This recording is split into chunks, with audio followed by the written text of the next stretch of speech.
Good afternoon. Welcome to our webinar titled Freight Electrification Perspectives from Public Utility Commissioners. My name is Ann Blair and so excited for you to be here today. I serve as Vice President of Policy and Freight for the Electrification Coalition. And I'm excited about the webinar today to hear from representatives from public utility commissions to discuss the role that they have in transportation electrification, particularly medium and heavy duty vehicles. As you'll see here, we're going to have two presentations followed by a Q&A about a little over halfway through, and then we'll have our closing. So sit back and enjoy the presentation, and be sure to put any questions you have in the Q&A section for the webinar, and we will address as many questions as we can during that section. All right, so to get started, just want to share a little bit for those who may not be familiar with the Electrification Coalition. We are a nonpartisan, nonprofit organization working to accelerate and scale the adoption of light, medium, and heavy-duty vehicles across the United States. And we do this to support and overcome the economic, public health, and national security challenges that result from our dependence on oil, particularly in the transportation sector.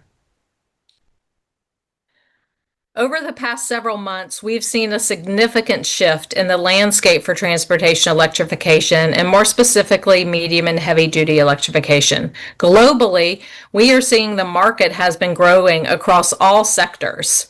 Unfortunately, however, many federal priorities and support federally has been declining and is under threat. We're seeing rollbacks in regulatory actions, changes to federal funding, repeal of key tax credits such as 45W, the production tax credit, the commercial clean vehicle tax credit, and others from the One Big Beautiful Bill that was signed into law this summer. And many of those tax credit repeals went into effect just last week.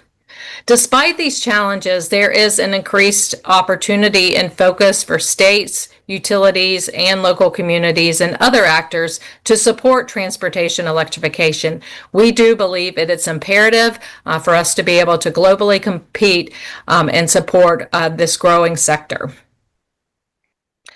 So to get us all aligned on where we are, utilities and utility regulators are playing a critical role in supporting the market in many areas for transportation electrification, balancing the needs of consumers, the industry, and the freight sector, which is increasingly electric. Today, we will discuss the role of public utility commissions.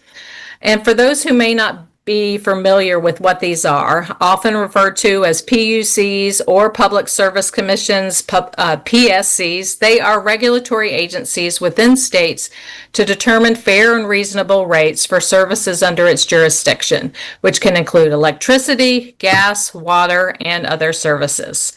With each state's commissions, they're structured a bit differently. They're typically made up of 3 to 5 commissioners who've either been elected or appointed by elected officials, and there are also staff that help support the work of these commissions. They represent the public interest and advocate on behalf of the consumer. They serve as experts to provide insight for cases and support regulatory staff. So I'm excited to hear from 2 speakers today that come from slightly different perspectives given their role as either staff or on the commission directly. Public utility and service commissions play a vital role, as I said earlier. Across the U.S. in 34 states, there has been $7 billion approved in funding for transportation electrification.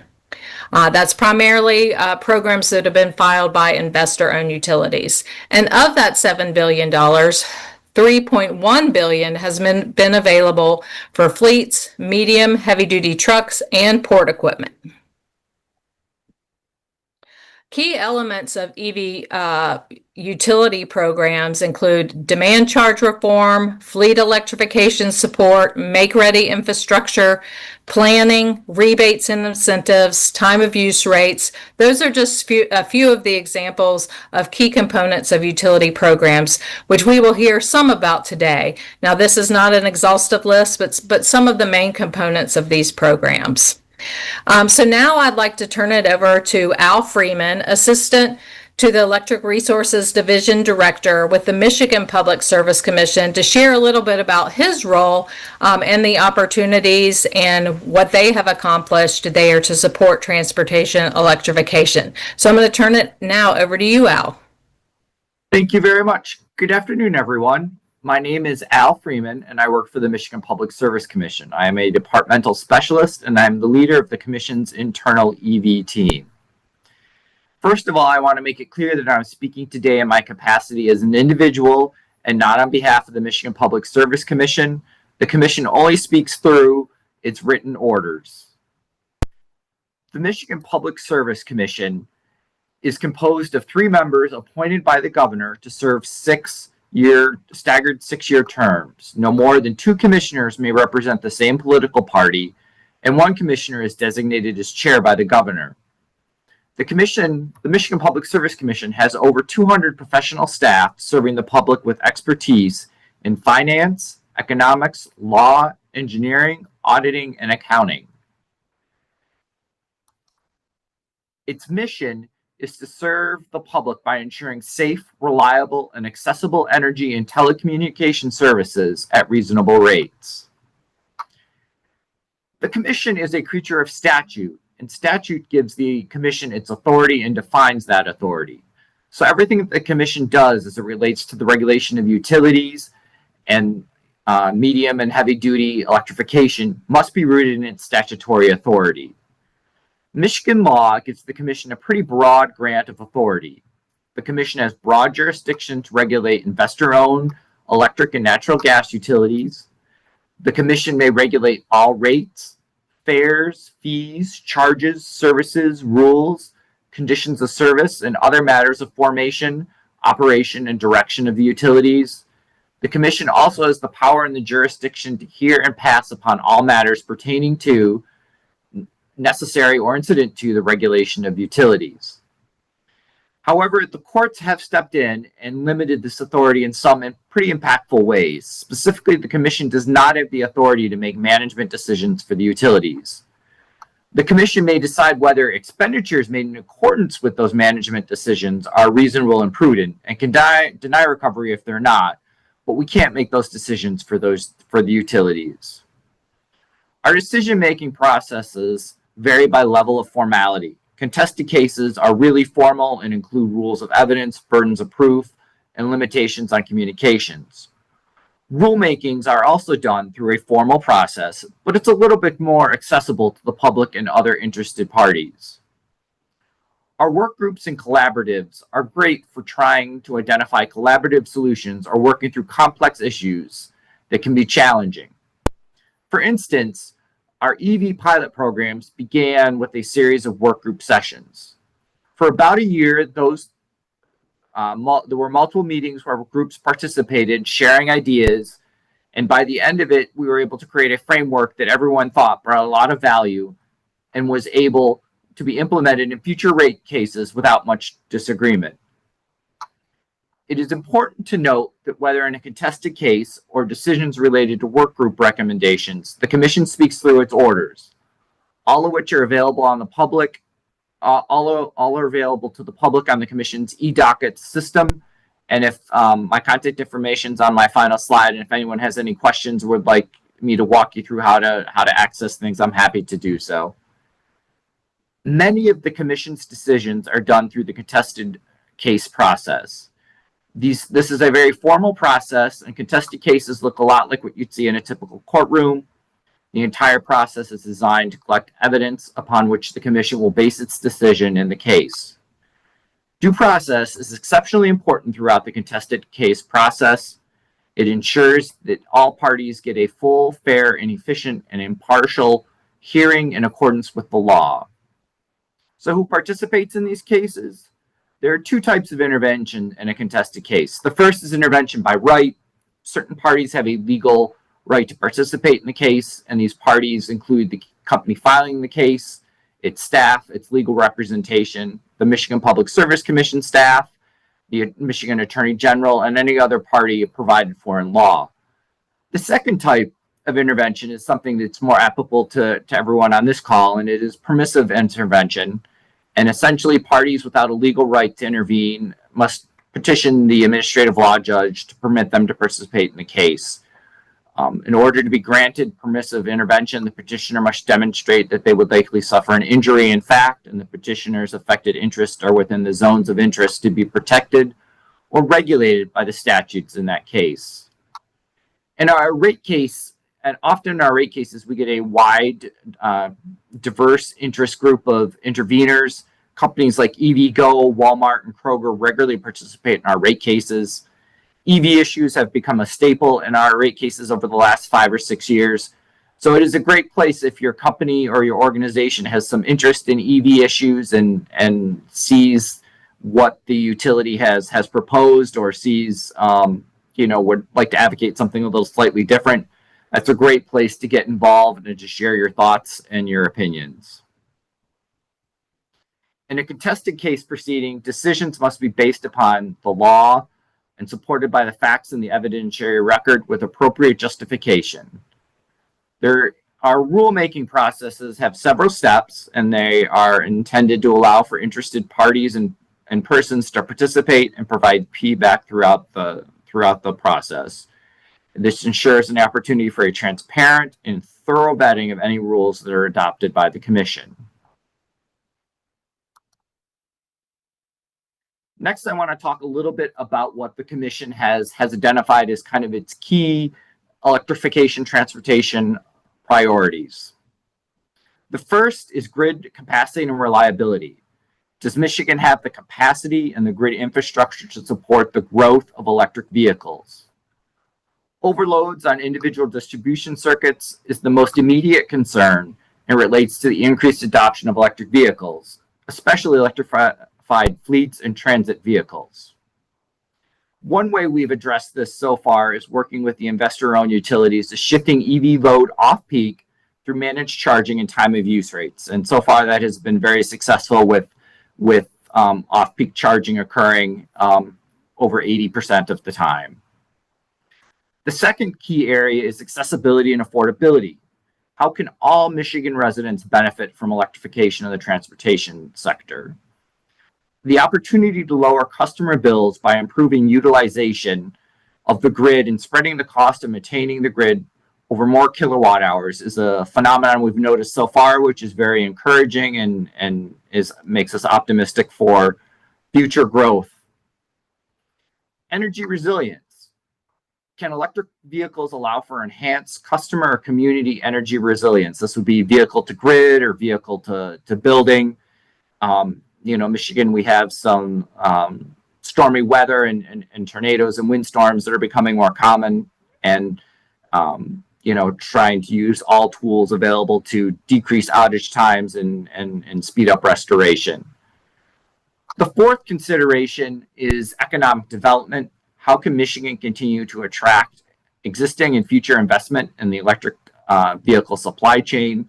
This is often done with consultation and working with different other state agencies that are involved in the EV space. We have regular monthly meetings where different agencies share what's going on and collaborate to develop positions to advocate to strengthen Michigan's place.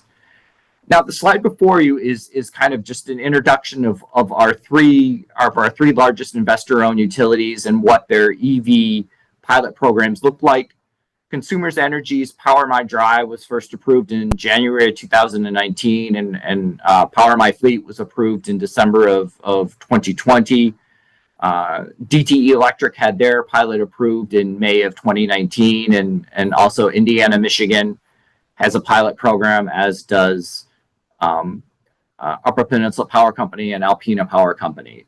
So all of these just kind of gives you an example of some of the pilot programs that have started out, and some of these programs have also graduated to permanent programs that have been where cost recovery has been authorized by the Commission. And here's just an example of a listing of some of the dockets. I'm not sure if the slides will be available afterwards, but I just wanted to list them for people to see, so that if they wanted to go back and look to see what the commission had to say. One example of what one of our utilities is doing in the fleet space is Consumers Energy. They have a program called Power My Fleet.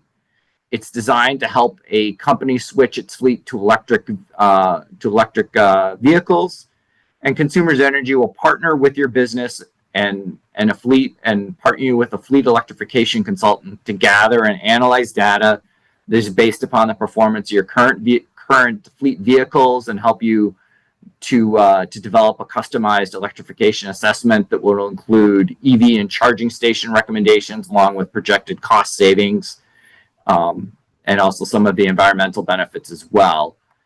And one thing that Consumers is also encouraging, that's very relevant to this audience, is for fast charging developers and large fleet planners, medium and heavy duty, to proactively reach out to the utility to begin specific planning. And there's a number of great resources out there. EPRI just recently released its GridFast program, which is a great resource to help plan some of this.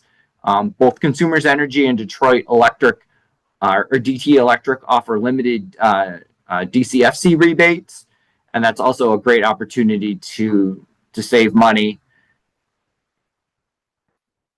Another thing that the Michigan Commission has started to do is require transportation electrification plans. And this is a newer development before the Commission, because it noticed that the meaningful discussion and development of transportation electrification plans, and kind of holistically what a utility was looking at, and EV-related investments would be best conducted in a form other than a rate case, due to the size, the complexity, and the deadline-driven nature of rate cases. And instead spinning that out so that the kind of a holistic an overview of what the utility is planning in the transportation electrification space in coming years, and a place where it could be discussed. Currently, the TEPs in Michigan cover a 2-year window. There also is a waiver option for some of our smaller utilities that don't have a large EV presence yet, and have a small customer base. The TEPs are plan only, and there's no cost recovery available in this docket. The utility must still introduce its TEP and a subsequent rate case for any cost recovery, and that's a reasonable and prudent standard to approve that. The Commission also developed TEP filing requirements in docket 21492 that outlines what we'd like to see in each TEP, and we're excited to see what will happen. Already, Consumers Electric, DTE Electric, Indiana Michigan Power Company, and Upper Peninsula Power Company have all filed TEPs in docket 2U21538. And the idea is to have one docket number where anyone can go and look and see what is in the various TEPs, and make that easier for interested parties to learn more. And that's a quick overview of what's happening in the EV space at the Michigan Public Service Commission. And I look forward to any questions that you may have. Thank you so much, Al. Great information, and really look forward to our questions coming up shortly. So next, I'm pleased to welcome Commissioner Stacey Paradis with the Illinois Commerce Commission. Commissioner Paradis was appointed to the Illinois Commerce Commission by Governor Pritzker in 2023 and has been confirmed for a 5-year term. She serves as co-vice chair of NARUC's Committee on Energy Resources and the Environment, and is a member of NARUC's Nuclear Issues and Waste Disposal Committee, as well as the EV State Working Group. She was named to NARUC National Gas Resource Planning Task Force, and also serves on the Advanced Nuclear State Collaborative and the NASIO NARUC GEB Working Group. Pleased to welcome you, and looking forward to your presentation. So take it away, Commissioner. Thank you, Anne. I appreciate it. And I want to give credit to Al. Al gave a great overview of kind of how commissions work. In the beginning of his presentation, I'll just quickly share from an Illinois perspective, very similar. We do have 5 commissioners as opposed to 3, and we're on 5-year terms as opposed to 6. And our mission as an agency is to balance the interests of consumers and utilities to ensure adequate, efficient, reliable, safe, and least public utility resources in the number of different areas that we regulate. So I thought would be helpful from an Illinois perspective is to kind of explain how we got here. As Al also mentioned, the commissions are creatures of statute. So that means a lot of our direction is either coming through our general assemblies. And so that is how kind of what has worked here in Illinois has evolved over time. And I thought people would find this beneficial. And I would encourage you, we really try to have everything available on our website. You'll see that link on the top, icc.illinois.gov. But you'll notice we have a pattern here in Illinois. About every 5 to 6 years, we like to pass a new piece of energy policy legislation. So it started in 2007, which is where we really started to get into energy efficiency and renewable portfolio standards. Then we added gas efficiency. Then we had FEJA, which is the Future Energy Jobs Act, which really made a big change in how we were managing it. It set a climate goal for the state.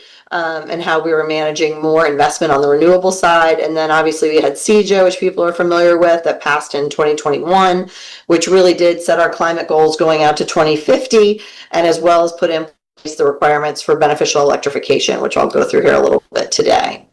So this will just give you, and I'll go through these quickly. I think Al heard too, the slides will be available to folks, so all those links are in here.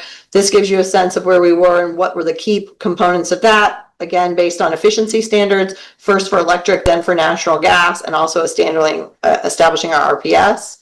Following with that, we really then developed the Illinois Power Agency with the implementation at the state level of doing solar programs. As a reminder, different from Michigan, Illinois is a deregulated state.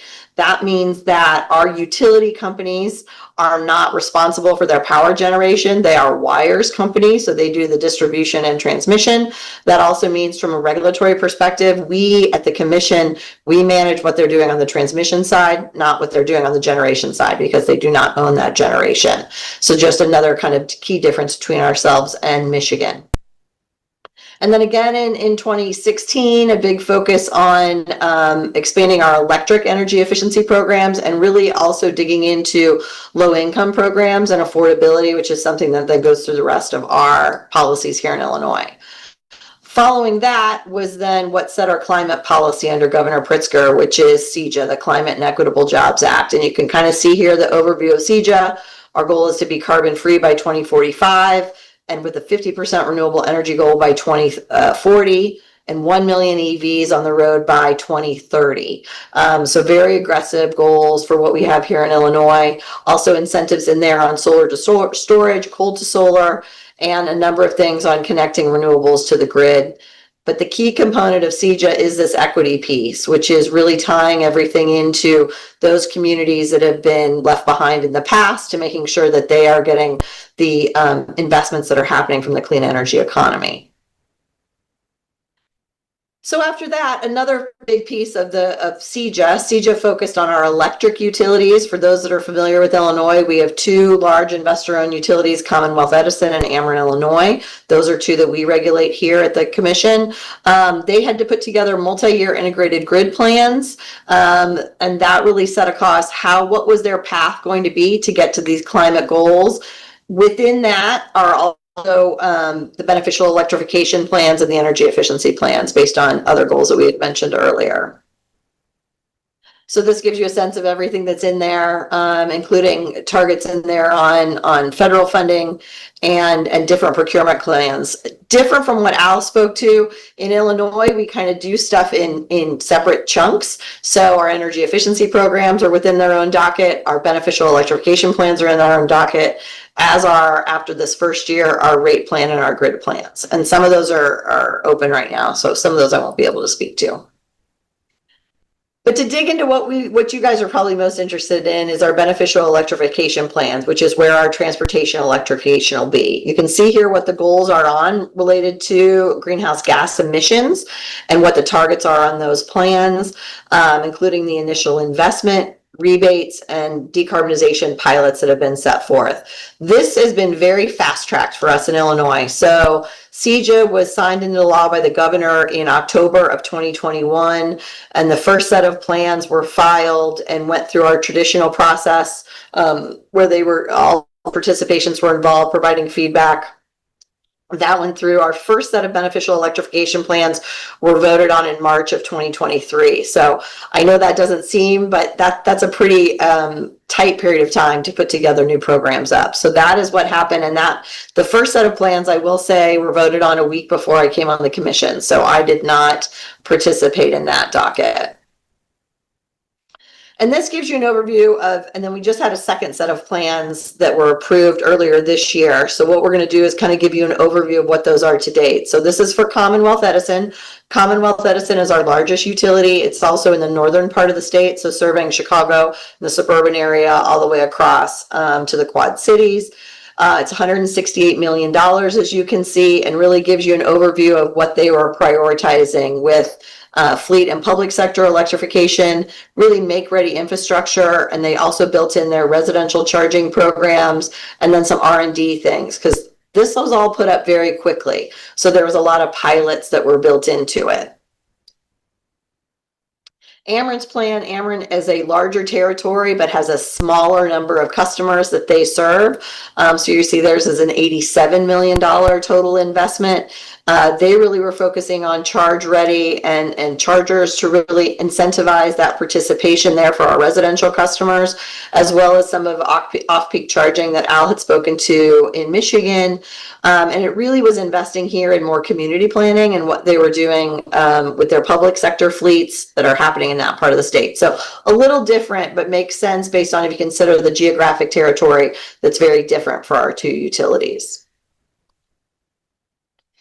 The next thing that we want to speak to, we, again, as you heard me say, we have a goal that Governor Pritzker put in of 1 million EVs on the road by 2030. We are working on that now. We have about, I want to say 100, last time I checked, 125,000 that are now registered in the state. And we've had a huge increase over the last couple of years. We expect that to continue this year, especially with the federal incentive still in place, but obviously that is expiring next year. Illinois' incentives are still in place. We have additional incentives that we offer. Those are subject to appropriation every year by the General Assembly, but so far that support has been there. So again, this gives you an overview of where our funding sources are that are coming from, both federal, state, and then tied into the utility programs. And then we also have had some work with our local municipalities. Commonwealth Edison, part of their beneficial electrification plan, is working with an organization called the Metropolitan Mayor's Caucus. This is a group with the city of Chicago and then all of the communities that surround Chicago and the 5 counties that surround us, in really working to create a training program essentially for local municipalities so that they have that technical assistance to figure out how they can support fleet electrification and residential investments in their own communities. So that's just kind of more an idea of what is a component of that national or that Metropolitan Mayor's program. I would argue too, this program is a great model nationally. So I think this is one that I would encourage people to look into. They've probably done more communities than any other, if you add the rest of the country combined. So they've really put together an impressive program. A couple of other things as we talk about fleet electrification is it's a school bus component of that. Again, a lot of this is going to be focused on, Ameren had a very specific program from their community that focused on this. And then through the caucus program is how it's being done with Chicago, or I'm sorry, for the communities outside of Chicago, but in the Commonwealth Edison territory. But that gets into the vehicle to grid, those pilots and how those are being supported, as well as incentive programs. And then the last thing are just additional things that we're looking into, emerging technologies and opportunities to come. Some of these are built into the pilots that have been approved for ComEd and for Ameren, but really looking into how we can better do investments in smart charging at the fleets, on-site energy storage and hubs to pair with batteries and storage for what we're doing, and then vehicle to grid and vehicle to building charging opportunities. And that's it for now. I know I went through those rather quickly, but I know, Anne, you wanted to set aside time for questions. Yes, thank you so much. You all are doing a lot of great things, so thanks for sharing that.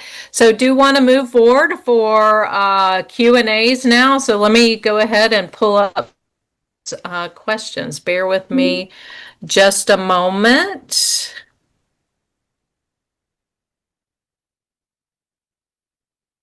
All right, so our first question, so digging a little bit more into medium and heavy duty electrification and some of the unique factors there, how do you see the role of PUCs evolving in enabling medium and heavy duty electrification, and how might that differ, does that differ from light duty EV adoption?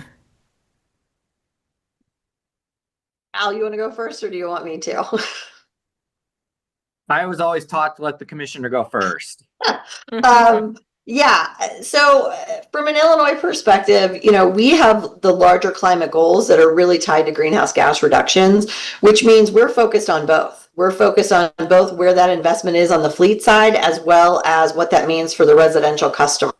Because the reality is right, both of those communities are paying. Both of those communities are ratepayers that are invested in it. It's really how we balance out where you're putting that investment. How are we doing? How much money are we setting aside for residential programs when you think about what kind of an impact they have from a climate perspective combined with the fleet side?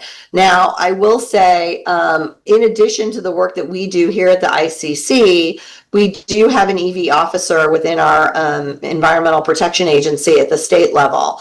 And she does a great job in working collaboratively with folks on these programs. So it's not just what's coming through those beneficial electrification plans that our utilities are coming through ratepayer funding dollars, right? Those are complementary and stacked with other programs that are available, be it at the state level or federal level, additional funding that's coming in. So I see them as complementary to each other, and really there is a very focused effort to making sure that they're not competing, right? We want to make sure that all opportunities are stacked together as best as they can to maximize the most investment.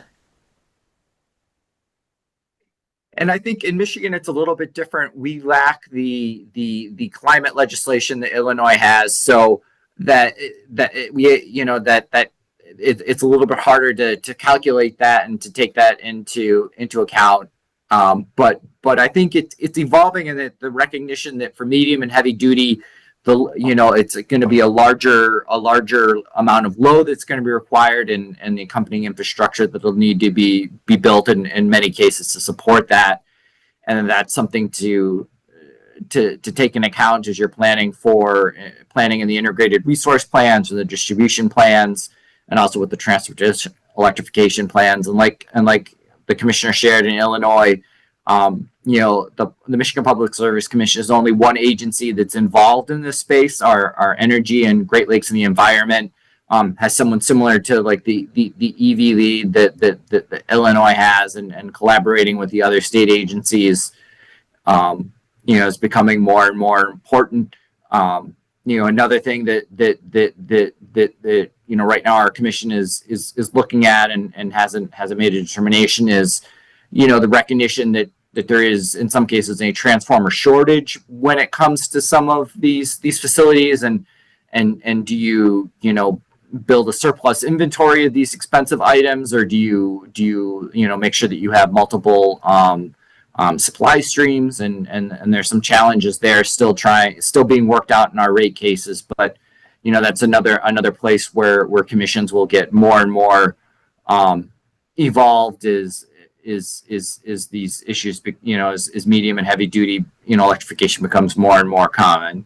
And obviously, part of it also too is looking at what goes on in other states, California or Oregon or Maryland, it was mentioned that the commissioners in the NARUC EV working group, and that's a great place where we meet once a month with people from all over the country and share our successes or our challenges. And it truly is a collaborative spirit of learning from one another.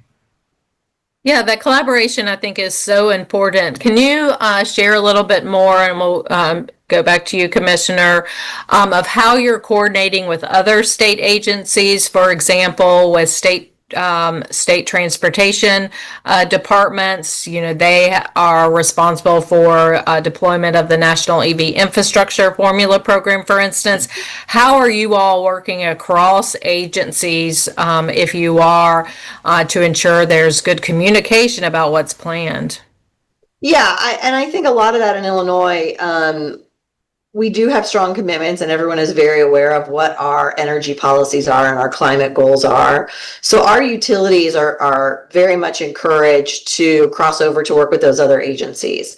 Now, because we have an EV officer assigned for the state, she really is the one that is doing the combination to the other agencies. So she's going to be, if the utilities are in communication with her at IEPA, she's probably going to be the one that's going to bring in IDOT and other folks as those are necessary to come in. So that is something that we encourage. It isn't necessarily mandated that happens, but that's something that's been a very big focus at the state, in recognition that we all kind of need to be on these paths for these climate goals. So our primary agency for CEJA implementation is actually DCEO, which is our Department of Commerce and Economic Opportunity. As I mentioned before, a lot of CEJA is focused on equity investment in communities that have been left behind in the past, and there's job training that's associated with that. And DCEO is really the one that's in charge of that. So it's our folks at DCEO, our folks at IEPA, and then working with our utilities that are making sure that coordination is happening. That's really how and again, it's not set by statute. It's just kind of been set by process and kind of the encouragement of Governor Pritzker and his administration, and then the deputy governors that are within that. But it's worked very well. And we like to make sure that we communicate. You have to lead by example sometimes as well. I come from an advocacy background running an energy efficiency organization prior to this, so I'm used to working with other people, so I'm happy to do that outreach as well. And in Michigan, our Michigan Department of Transportation is the lead for the NEVI process, but even early on, we would regularly meet with them, the Michigan Public Service Commission, and make sure obviously the utilities are a big part of that, and the needs of the grid. So we were consulted early on, and then, as I mentioned, we have an internal Michigan State agencies meeting just for EVs about once a month, where the different agencies talk about what's going on and what may be relevant. And obviously NEVI has been a big part of that, along with a multitude of other things. So that collaboration and dialogue and communication is really key, but we do have some processes put into place, and people who are trying to look at the larger strategic overlay of things and how the different parts fit together to make sure we aren't balkanized. And obviously there is we have a different political situation than Illinois has, so that presents some different challenges, but there is a lot more coordination that was going on than 5 or 6 years ago, which it took a little bit of time to help people get, at least to have a commonality of language and expectation, and we've kind of gotten to that point, which is very, very encouraging. Great, thank you. So I'm going to move now on to talk a little bit about, some of the challenges that you all are facing. So what are some of the most significant regulatory or technical challenges you are seeing around medium and heavy duty charging infrastructure deployment? And what are some of the ways that each of your commissions are looking to address that? I think we'll see if Al agrees with me here, but I think the two big things are going to come down to supply chain and cost. Those are going to be the two biggest challenges that are not just to Illinois or Michigan, but to every state and every kind of situation across the country. We have to balance out affordability with climate goals. We have to understand what those costs are, and those aren't just for our residential customers. Those are for our business customers as well. So we are very sensitive if orders come through and if mandates are in place that are going to increase costs on ratepayers. That is something that is a big concern. And those ratepayers are, as I said, not just residential customers, they're also our commercial customers as well. So we have to make sure that we're balancing that. I think the other thing that's true, there's a lot of us, on the clean energy side that are very comfortable and familiar with energy efficient, with electric vehicles and fleet electrification, but there's also a good part of the population that's not quite as comfortable yet. So we also need to really make sure that we're continuing to educate folks on what that means and what the resources are, and that charger is going to be available, and all of those things are still in place. So I would say it's those three things. You've got, first of all, you still have an education. We can't leave people behind. We need to make sure that those folks that are maybe a little more traditional, that we bring them along. And then costs are always going to be a component, but then a supply chain issue. And Al spoke to this a little bit earlier. There's a lot of competition right now for a lot of those various pieces of infrastructure that are needed. And so we're going to have to balance out and recognize that there are going to be some of those challenges, even though sometimes goals are set by statute. Sometimes those are difficult to achieve. And I would agree. Cost is a huge factor, particularly now that there's less federal money available for different projects, and that forces states to be a little bit more innovative.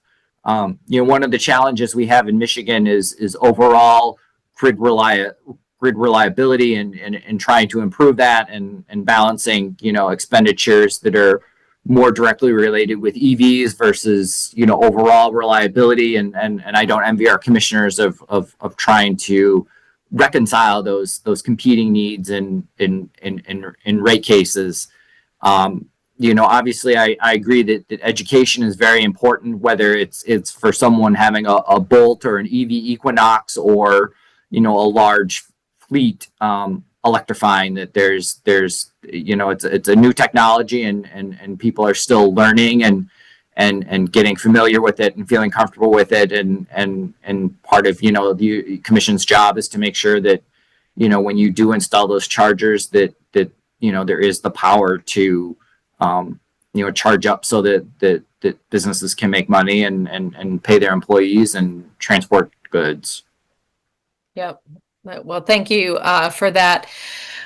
Question looks like from charging infrastructure provider asking for medium and heavy duty fast charging station designers. What steps can they take to support both grid and station customers? So Al might have a better answer to this than I will. Obviously, we're at the high level because we're doing it from when we're approving those beneficial electrification plans and kind of what that overall investment's going to be. How they're then working with either the utilities as they support investments or our state infrastructure, that's through a different agency than myself.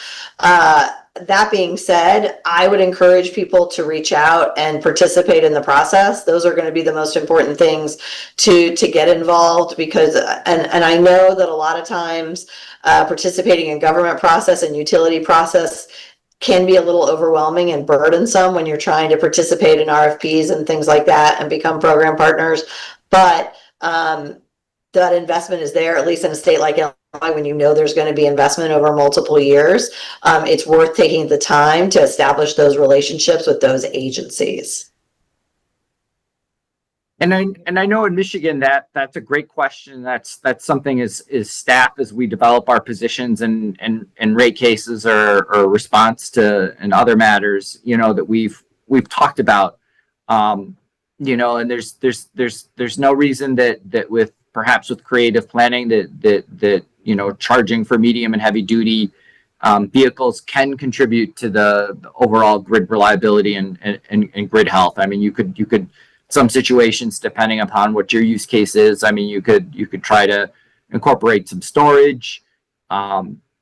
there's also, the overall benefits to the system, depending upon the time of use for the charging, that can, put downward pressure on rates, which can be, beneficial for all parties. Some of it is making sure that reaching out to utility ahead of time, and perhaps even meeting with commission staff as well, just so that we're aware of some of your concerns, and we can be more receptive and more aware when stuff appears, and also to get involved in rate cases or the beneficial electrification plans, or the transportation electrification plans. Those are also avenues to raise those issues and make sure that other parties are aware as well. One thing I've noticed in this space is that we get a lot of new actors that aren't usually part of our rate case process, and that can be a challenge right there of understanding that, and perhaps those newer parties can bring newer ideas too, or different ways of looking at things beyond the traditional paradigm that we've looked at, and I think that's been very helpful as well. But there is a little bit of an information asymmetry, and it can be a little bit intimidating trying to interact in a rate case the first time. But I think it's worthwhile for the exchange of ideas. Yeah, I want to support just a couple of things that Al said. One, we're similar to Michigan. We have a little over 200 professional staff here. I would encourage people to meet with our staff. Our staff are available to meet with people. Obviously, when we have rate cases that are open, we can speak to constraints that are in place at that time.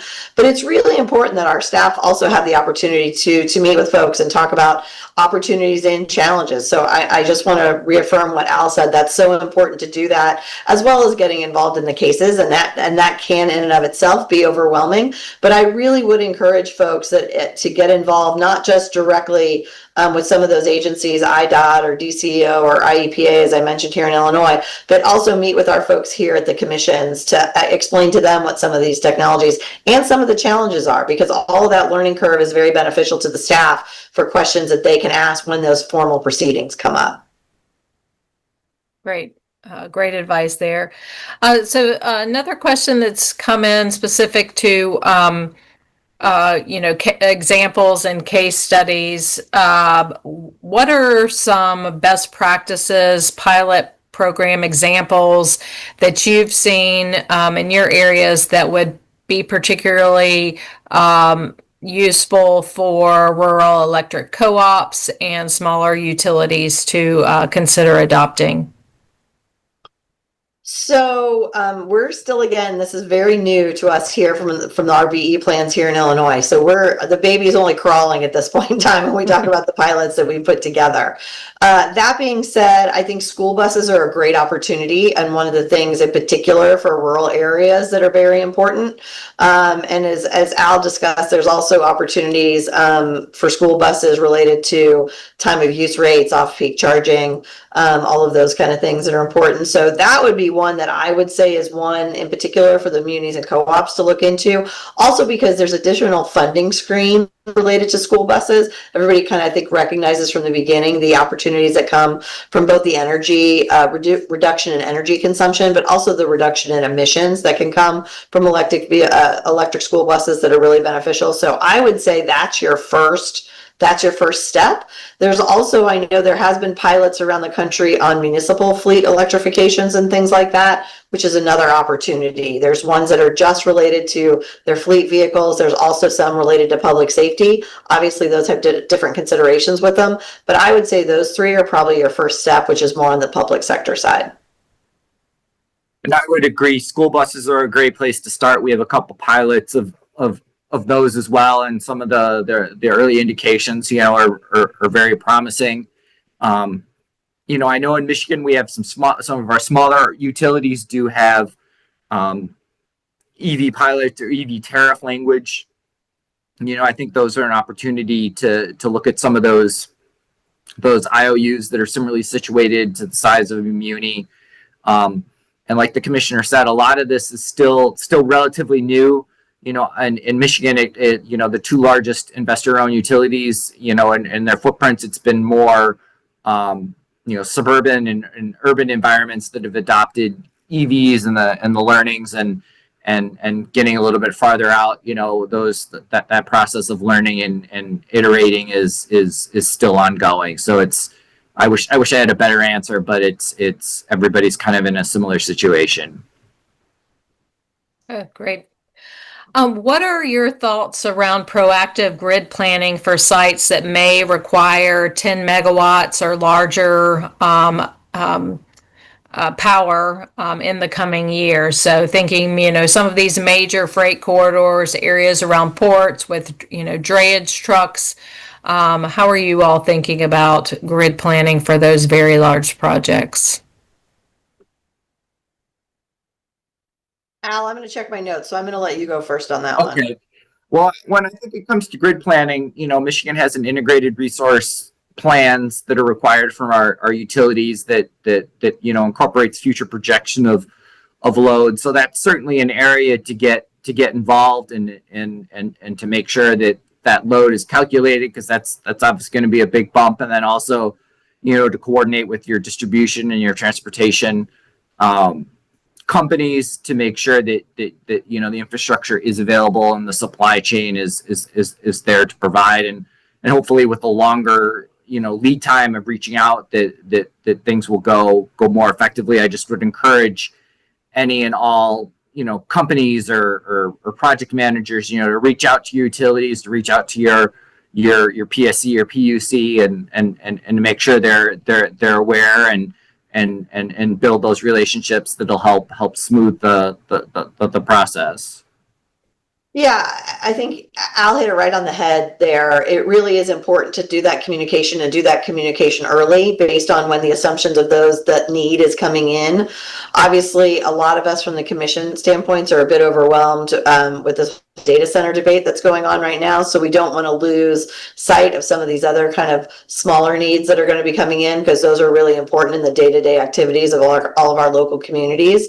So, yeah, I think Al's exactly right. Coordinate with the PSCs, but also really communicate with your utilities, and then understand any other state agencies that are involved, I think is really important. But also, I think directly communicate with your municipality as well. Some of those are going to have they're going to have a better understanding of what's coming in and what's going to be needed.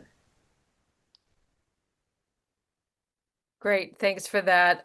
So moving to one other question.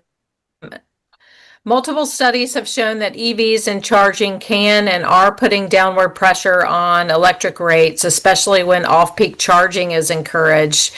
Do you feel like commissions across the board, or speak directly from your own experience, have a good understanding as this relates to affordability and reliability priorities, or what additional studies would be helpful for you all?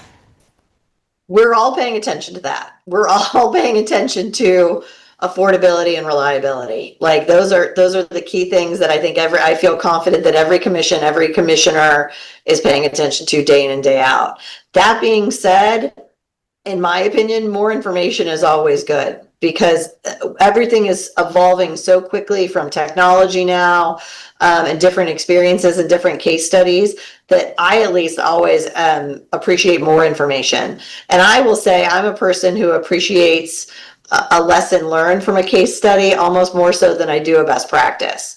That's personally where I come from, because I think that's where we can really learn things. Because again, some of this stuff is happening so quickly. I know it doesn't seem like it, but we in Illinois, we passed legislation in the fall of 2021. We instituted new plans in the spring of 23, and we had another set of new plans that we just did in spring of 25. So we're barely having a chance to kind of assess our own pilots to figure out what's happening, to learn and be able to expand on them going forward. So the more information that we can take in that's happening in other states as comparison is so beneficial. So I would just encourage, again, continuing to communicate all that information. And I think additional information, additional studies are good. I think that there is, in addition to just kind of the general education required for EV adoption, I think explaining the benefits, there's still a large space for that to be communicated better. So additional studies that can, provide additional quantification or lessons learned, are good when it comes time to sell stuff to to lobby the state legislators or, other decision makers about the value of what EVs can offer. Because there's a lot of misinformation out there, and sometimes it's disappointing that part of your job is to dispel those wrong stories and those bad myths. And one thing I'll add to that is it's also really important when we're talking about case studies to have them from comparable state. We all joke that California studies aren't always well received in other parts of the country. So it's important to have studies that speak to a similar geography based on the distance travel, based on seasonality issues, all of those kind of things. It's important to have that before us as well. Great. Yeah, all of that is very important. Well, we are getting to the close of our time together, so I'd love to hear from each of you one concluding takeaway from this discussion, how things can be improved to support medium and heavy duty electrification. What's one takeaway that you would like to conclude with? I would just tell you, I think we've only scratched the surface in this area, so there's still so much more to learn.